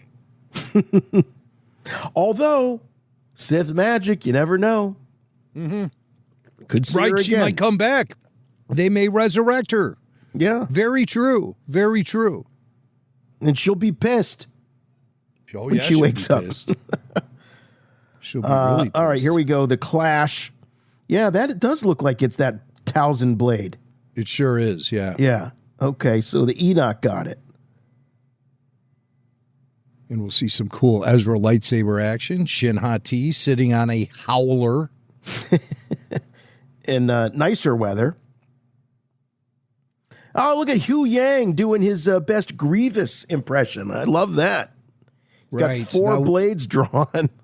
We've seen him wield the sabers, but only training blades while working with Sabine on her lightsaber form. But here he's being threatened outside the starship, so he ignites his own sabers, which are like a yellowish green. They're not yellow, and they're not real green. tapered at the tip, if you notice, too. Totally, yeah, very pointy. Mm-hmm. And yellowish green. Again, Filoni with these saber blade colors, it's very confusing what he's doing here. Yeah, is it a yellow blade? Is it a green blade? It's a yellow. Something in green blade. between. It's not yellow. It's not orange. So, yeah. The guys at Rebel Force Radio are going to lose their crap out of this. So this is Shin. Okay, so this is a standoff between Shin and Hu Yang, which is, and then what do we got around here? What are these guys? Oh, these are just kind of like those are the nomads. The nomads, yeah. Yeah, they were featured in season 1, the parody of nomads, and that's She's who hooked Shin up is. with them, yeah. Yeah, Shin is running with them, so yeah, she's their woman now. All right, going off against Hu Yang, we got some Ahsoka, Rosario Dawson. Her arms are folded. You can just tell. Oh yeah. Did you notice that they had those costumes on display at D23? Even the mannequin for Ahsoka had the arms folded. Even the mannequin. I think that was trolling. I think somebody was trolling us with that. Right. Filoni has always loved. I'm not saying the guy loves criticism, but he's always loved the game of taking the things that the fans kind of push back on and having fun with it. To me, I like to think that was Dave. Put the mannequin with their arms folded. They hate that. It'll drive them crazy. No, he loves to troll. That does. is true. And he's even worse when it comes to the NHL. Because, his career isn't on the line then, and so he can be absolutely ruthless to, I don't know, some random Blackhawks fan in Chicago who shall be nameless. All right. More of the Ezra Enoch battle. And we've got, that's Sabine with the flamethrower. With the... with the Mandalorian wrist gauntlet. And what is that? Is that a droid? Yeah, it's a droid. Mm-hmm. Something wrong with your droid. And the TIE fighters, some traditional TIE fighters. And more of the incredible space battle. This show is going to have it all, really. Yeah. And then Anakin again, kind of getting into Ahsoka's head. Drilling her on her status as a Jedi. Is she or isn't she? Now, I think that's going to be a big push this season. Absolutely. This is, we could be looking potentially, canonically, this is as far out in Ahsoka's life as we've seen. So who knows? Maybe this is it for Ahsoka. Wow. The fate of Ahsoka is going to actually be determined in this series? It's possible. It's possible. for as popular as the character is, I just don't think that live action Ahsoka is going to be the character that is going to carry Star Wars as a franchise into the future. I just don't think she has enough human elements, really. At the end of the day, she's just very dour, very, with the side eye, and she just lacks that exuberance and that optimism that the character had in the Clone Wars. That's the character we love. This Ahsoka, I don't know. I mean, still, I'd like to see her evolve as a character and as far as personality goes. Yeah. I need both. I'd like to go full circle, take her back to that bright-eyed optimism of her youth, or at least somehow pull that off. Yeah. This is going to be a test for Rosario's version of this character. Can it evolve and tug on those feels that we have for the character and its long history? That's the other thing that's sort of working against the character, is as far as its future, is it's just so there's so much baggage. Yeah. But on the other hand, you could look at it as baggage. You could also look at it that she has connection to Anakin Skywalker, Luke Skywalker, Yoda, Grogu, Mando. So she has connections to some of the most important characters of the saga. But I'm with you, Jim. I just think, the personality of the character is so different to where she's just not relatable, not as charismatic, not as relatable, right? You don't root for her as much. You root for her because she's a good guy, and you're going to root for the good guys, but it not in the way that we rooted for. We're kind of used to Ahsoka being that optimist is the right word, despite the fact that the odds were against her as a character emerging through the Clone Wars series. The fans really rallied. Ashley Eckstein obviously had a huge part of that. But the odds were stacked against her as a character, in the show a lot. She was headstrong. She had this master who was also a loose cannon. And it was a huge gamble, a huge risk by Yoda to put her under his tutelage. And I just wish that the Rosario version had more of that spirit. But maybe we'll get it. Here's the Chimera with the big ring that allowed it to jump into I don't know what you call it. Well, hyperspace. Hyperspace, but like extra hyperspace. A warp speed hyperspace with the whales and stuff. Well, the bigger the hyperspace ring is, the more hyper you can get in space. Right. So, but yeah, obviously you need something like that. The Chimera should have been able to make that trek itself, but its lightspeed engine was damaged. And so they needed to put together that big ring to carry it back to the Star Wars galaxy as we know it. And we're going to finish off the trailer with some space battles. Now we've got, this is obviously inside the temple. We've got these droids and clearly the world between worlds. Architecture or symbolism here on the floor of this as we're looking for a bird's eye view down. Man, shot after shot after shot. I can't recall a Star Wars trailer of any type having as much information in it that this trailer has. It sure does. They really didn't waste any time or space as far as this trailer goes. It is dense, it is rich, it is filled with a ton of detail, and I think that bodes well for the series itself when it drops in January. I really am. I better not get overhyped for this thing because then I'll just be extremely disappointed. Because like I said, as much as I've been enjoying now what might be my fourth or fifth rewatch of the series, and I'm really, really fueled by a ton of excitement from this trailer for season 2. And like I said, it gives me a different perspective on season 1 altogether. That being said, the issues I have with season 1 have yet to be corrected. They still exist. And from what we understand, just to give you a little behind the scenes stuff, apparently Dave Filoni has taken a lot of that criticism to heart. And he has spent a lot of time tooling this story so it matches our expectations and our standards as Star Wars fans.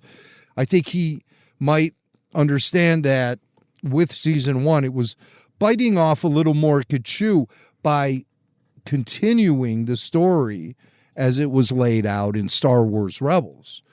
Ahsoka season 2 wasn't doing any new viewers any favors, or anybody who's never seen the animated show. Ahsoka season 1 did not do those viewers favors. And I think that Filoni may have realized that. He went too far by being animation inclusive when it comes to live action. He may have just gone too far, because Ahsoka season 1 is basically an extension of Rebels. It's basically Rebels season 5. Let's face it. Now, I think with season 2, it's going to be looking forward more than looking back. Yeah, and I'm also hoping to see elements of, Return of the Jedi Part 2 in a way as well, rather than an extension of Rebels. Let's make it an extension of the original trilogy. Yeah. And I think that's something that maybe they are taking that to heart, and we can see that in some of the visuals and the space battles and all of that. So, well, putting Admiral Akbar in there is definitely a step in that direction. Who is not in the trailer, which is very interesting, given the role he is rumored to play in this season, a massive role. And then, of course, who would bring down the house, should he be included in season 2? General Maydean. Oh. I mean, are you hearing what I'm saying? General Maydean. You just, come on, who doesn't want him? You just blew my mind. Well, and here, how about Genevieve O'Reilly? We didn't see Mon Mothma. I would imagine that we will see her. Yeah, that's a good call. I mean, she was in season 1, right? So a good call there. Mm-hmm. But throw in a General Maydean too. I know I'm joking, but I would love to see that level of continuity and everything, again. Only if he has that pointer stick that he, had in the film. Oh, I thought you were going to say bad toupee. Or that, yeah. Or the deluxe figure. All right. So that's Ahsoka. Wow, yeah. What a trailer. What a trailer. What a trailer indeed. Now, do we want to go in to Starfighter? Well, or should we save that for next week? Would people be real mad if we save that for next week? I think they would. We got an action-packed show already scheduled for next week, so I'm a little nervous. You know what? Now that I hear myself say it, I think maybe it would be cooler to do it next week. Oh. Because we have a special guest lined up, and maybe that special guest can join us for the Starfighter trailer breakdown. Oh, okay. What do you think about that? I'm not going to say who the guest is. All right. But he's somebody definitely qualified to break down a Star Wars trailer with us. No question about it. Yes. Okay, I'm game. All right, I'm game. Good. So then we have a couple of minutes here. Let's hear some of these clips that we have from the cast and crew from Ahsoka. Let's go with Filoni right out of the gate here. This is part of the media junket that happened after the panel and after the trailer was screened. But this is Dave Filoni talking about Ahsoka season 2 and how he's excited to bring it to D23 and to the fans. For me, this time, really exciting because I've got Ahsoka to show, and we've been working on that a long time. I'm also excited for Lucasfilm. We've got Sean Levy coming with Starfighter and Ryan, and that's really exciting. So, anytime you get to share with the fans what you've been working on, it's a great moment because you get that kinetic feedback, and they've been so patient waiting for Star Wars. and I'm just glad we can deliver for them. I do love the show. I think the cast did a great job. The crew did a great job. It's a big adventure. I love big adventures and action, and I definitely poured more of that into season 2. We have big space battles, very much two sides to the story. One, I would say, is fairly new stuff to people in Star Wars, things I've never seen. One, I would say, feels a little more traditional in ways we know Star Wars tells a story. So it's got two sides to it that come together, which is very fun for me, and I hope it's fun for the fans.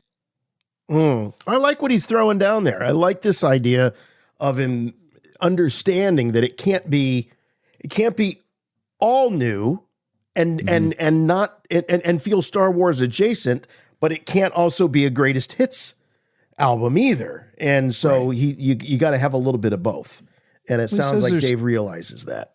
There's two sides to the story that he's trying to tell. One, traditional as far as Star Wars storytelling goes.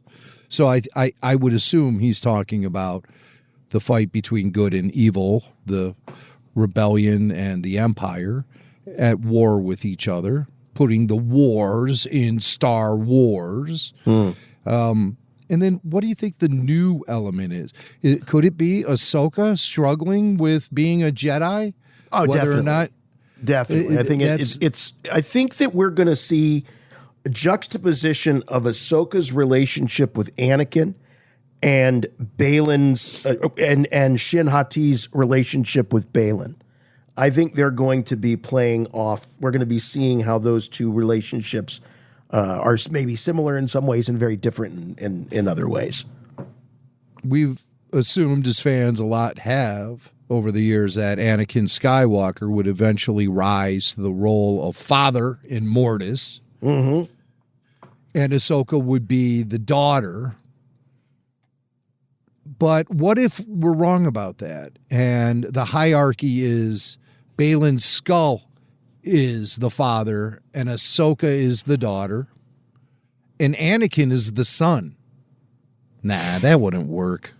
I just heard myself say it and I was like, that doesn't sound right. But here's the thing though, is that the new story that fans haven't heard? Because I feel like we have seen it. We have heard it. We have dealt with these characters before.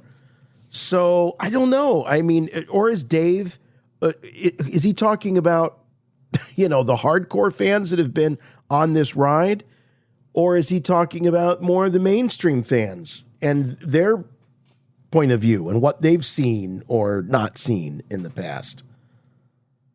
Yeah, hard to say. That's a confusing statement. Two sides to the story, traditional and brand new. Well, we'll have to remember he said that for when we watch the series, and then we can maybe break it down then, because it's impossible to do that now. We have a few other clips here. Hayden Christensen, he talks about how the spirit of Anakin fits into Ahsoka Season 2. He is continuing to advise Ahsoka and guide Ahsoka. We get to have a little bit of fun with more Clone Wars flashbacks.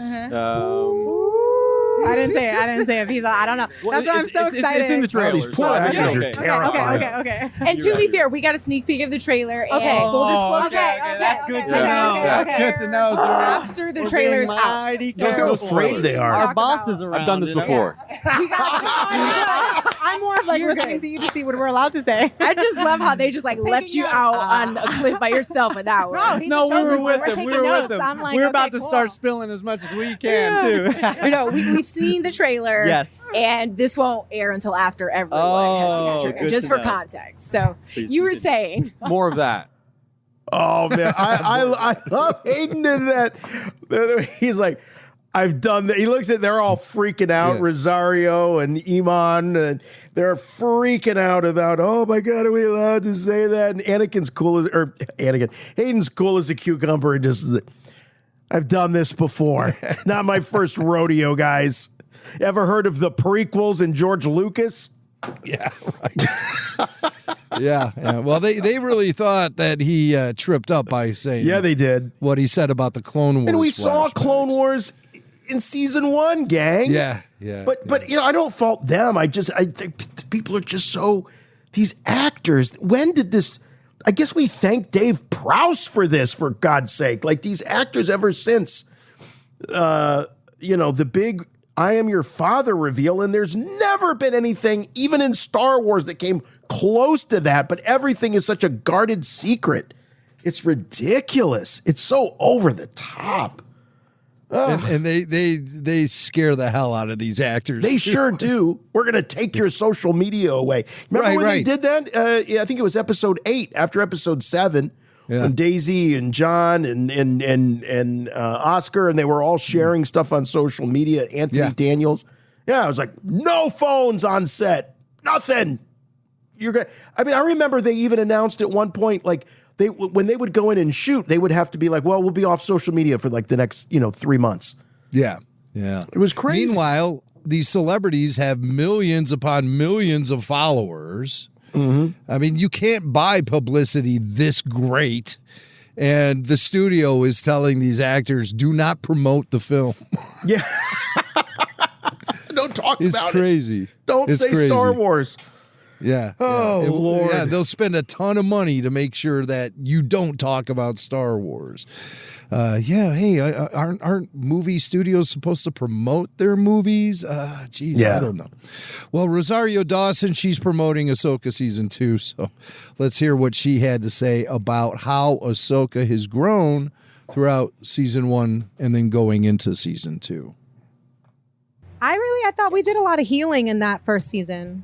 You know, like you see her in the first Mandalorian episode, she's refusing to take on Grogu as a Padawan, referencing how like traumatized and her past was and like the fears that she had. And so in that first season, you see her taking on Sabine Wren as her Padawan. You see her coming into conflict and a real challenge with Anakin Skywalker and Darth Vader. You get to see that flashback of her being a teenager in war and really what she went through and the choice that she gets to make about choosing to live. And I think after that, she gets to be what Dave Filoni calls her Gandalf period. She gets to turn into Ahsoka the White. Gandalf moment. And, and I love that because that moment happens when she sees you, she's able to smile and have some joy. And I think there's some real healing in that first season. So I'm really excited to build on that for this next season and be in a different chapter that's not so much looking backward and bringing that past with her, but being more present and going and pushing forward. Okay, we got to smile, right? And she does smile. And I remember us calling that out in our after shows and our commentary about Ahsoka Season 1. And there was definitely an arc. She started out very dour, very sour, and a lot of arms crossed, and harumphing her way through most of the first season, and then she has her Gandalf moment. She chooses to live. Now this season, so if Season 1 was Ahsoka deciding to live, and Season 2 is going to be Ahsoka deciding, really, is she a Jedi or not? Yeah, I think that's exactly what we're looking for as far as her character growth goes. I find myself feeling optimistic about Rosario addressing those issues that we were just talking about that we have with adult Ahsoka and her personality or lack thereof. It sounds like some of the ice is starting to melt a little bit, and Ahsoka will maybe show more of her true personality in Season 2. I certainly hope so, and I think Rosario Dawson can bring it. Absolutely. I just feel like she's being held back a little bit. So she was being very specifically directed, and in everything that I've seen of Rosario, whether it be her talking about Dave Filoni, her talking about even Ashley Eckstein, definitely talking about the character, I think she was approaching it with a lot of reverence and a lot of, okay, you coach me. This is how I'm going to, do the, okay, you don't. So I think she was very coached and very directed in Season 1. Yeah. Yeah. I don't think she was winging it. That was not, the folded arm improv. I don't know. All right. One more guy. We got Eman Esfandi, and he talks about what lays ahead for Ezra in Season 2 of Ahsoka. Yeah, I've been describing it as everything we've seen them learn throughout Clone Wars, throughout Rebels, throughout Ahsoka, season 1. They're now being asked to put it into practice. Yeah. They had to make decisions on who and what they are and how they serve the grand good. And this season tests every single thing they've ever decided about themselves. And I definitely felt, pretty tested by all the things we got up to, but I think everybody's going to love it. I was going to say, we're going to get into it, but I'm going to attempt to get into it, and then we'll just see how much of it we actually get into. But first, Hayden, I want to kick this one off with you. We last see you as a Force Ghost. Season 2, where do we find Anakin? He is... I think season 1, Ezra is so excited to see anybody. Yeah. At all. He's like, y'all been looking for me? Right. I love y'all so much, besides the Noti, my homies. And so... we're going to get to watch Ezra reintegrate into what the world is now. Yeah. Right? Post everything that happens in the originals and everything Sabine fills Ezra in on. Yeah. Or doesn't. Yeah, good point. And you just get to see Ezra put into practice so much of what he learned in Rebels when he was voiced by Taylor Gray, and Kanan Jarrus, what he taught him. And I think it's going to be really fun. I think people will like the Ezra antics. That was Ezra. Yes. And so he's all set for some Ezra antics, I guess. We're going to hear from Hayden one more time. Okay.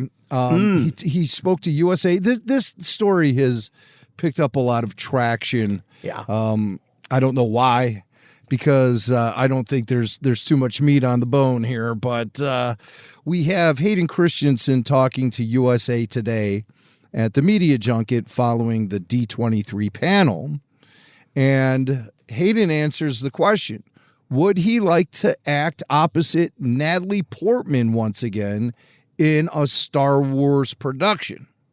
And this is what Hayden had to say. I would love to get to work with her again and play these characters together.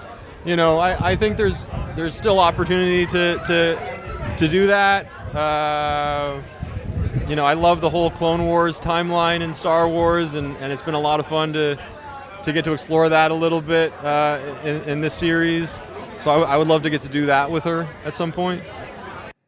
Okay. Well, there you've heard it. We've heard it from Hayden Christensen. Now we just need to hear it from Natalie Portman. And it's been a while. The last we heard from Natalie was that she was just introducing her kids to Star Wars. And she didn't seem cold to the idea. In fact, you almost wonder if she's got a little FOMO. Ewan has embraced his legacy as being a Star Wars actor. Hayden clearly has. She's part of the big three, the new big, the prequel big three, and she's nowhere to be found. It makes me wonder, maybe they don't even want her.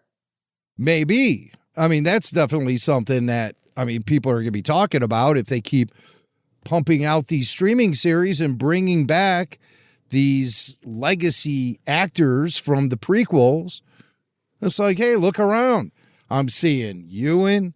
I'm seeing Hayden. Oh, my God, I even see Tim Morrison standing over there. But you know who is notably absent? You know whose presence everybody is noticing is not currently part of modern Star Wars? Well, that's Natalie flippin' Portman. Yeah. I wonder how long that's going to go on. Yeah. Uh-oh. I'm getting a call. It's been a while. Here it goes. I know how this is. All right. You can go ahead and take it. Go ahead and take it. Well, it's Nat, but I don't. All right. Take it. Nat.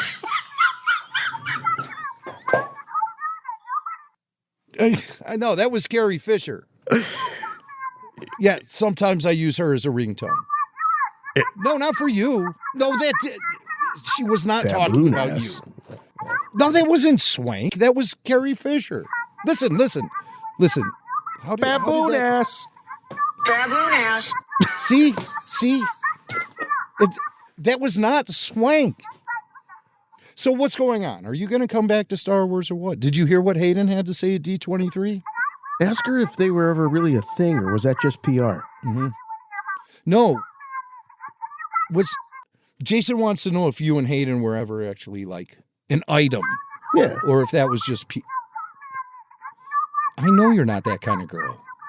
No, of course you have integrity. I never said you didn't. But back to what Hayden said at D23. No, I know what the D for D23 stands for. Oh. What? It does not stand for that, Natalie. Now you take that back. Okay, good. So do you want to go see Odyssey again this weekend? Hello? Nat? Ooh. Nat? Hello? Natalie. Uh-oh. She has other plans. Star Wars. And you do not want to know what she told me the D stands for in D23. You do not want to know. We can all use our imaginations. Chewie, get us out of here! All right, that is going to wrap up a jam-packed edition of Rebel Force Radio, and we left plenty for next week, including all the Starfighter news. We made it through Ahsoka. And Jim, I just want to throw this out. You know, I was critical at the top of the show about them not releasing widely the Starfighter trailer. And as we were talking about Ahsoka, it started to become clear that perhaps they thought, and maybe justifiably, that it would have been a little confusing because releasing two big trailers on all the outlets, YouTube and everything else, with two different Star Wars stories that have nothing to do with one another, and knowing that they have more time to get people excited about Starfighter, but let's use this time to get people excited about Ahsoka. Oh, I'm starting to see maybe there's some justification there. But why show anything? Why show anything from Starfighter if you weren't going to release it widely? You know, they're not going to have another D23 until a year after Starfighter comes out. So I think they just want to take advantage of Ryan Gosling while they have him in-house. Oh, of course, he's going to be doing Ghost Rider. He's going to be going Ghost Rider, so Ryan's going to be in-house for a while. Yeah. He is going to be in-house for a while. But yeah. I think, you know, just to pump up the whole idea of that thing, get an early jump start on promoting Starfighter, at least in a convention kind of environment. But to go mainstream with two trailers on the same day, that might not be the best PR practice. Yeah. And, you know, it might confuse people who are watching the Ninth Jedi, and they'll be like, oh my God, what's happening here? Ahsoka, Starfighter. But have you been able to watch Ninth Jedi? No. I've tried. And I'm still trying. I will complete this thing. I will complete it. It's like a challenge. All right. Well, while you're doing that, let's sign off here and thank everybody for hanging out with us this week on RFR. And to remind them that they can get more Rebel Force Radio over on Patreon. We talked about Patreon earlier. Go to patreon.com/Rebel Force Radio. Get the weekly full show video and exclusive podcasts you can't get anywhere else except on Patreon. Please check us out over on YouTube, Rebel Force Radio on YouTube. We've got all of our after shows, all the Disney Plus series completed, reviewed immediately following their stream, and complete with listener calls. It's fun to go back and rewatch those and listen to those again. And we encourage you to do that with Ahsoka Season 1. So this is a great time to do a rewatch of Ahsoka Season 1. We're all hyped about the trailer, and listen and watch the after shows. Please check us out on our socials, on Facebook, on X, as well as on Instagram, and the website for all things and everything, RFR, rebelforceradio.com.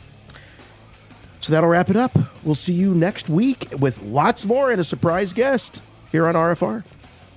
Until next week, for Rebel Force Radio, I'm Jason. And I'm Jimmy Mack. And remember, the Force will be with you, always.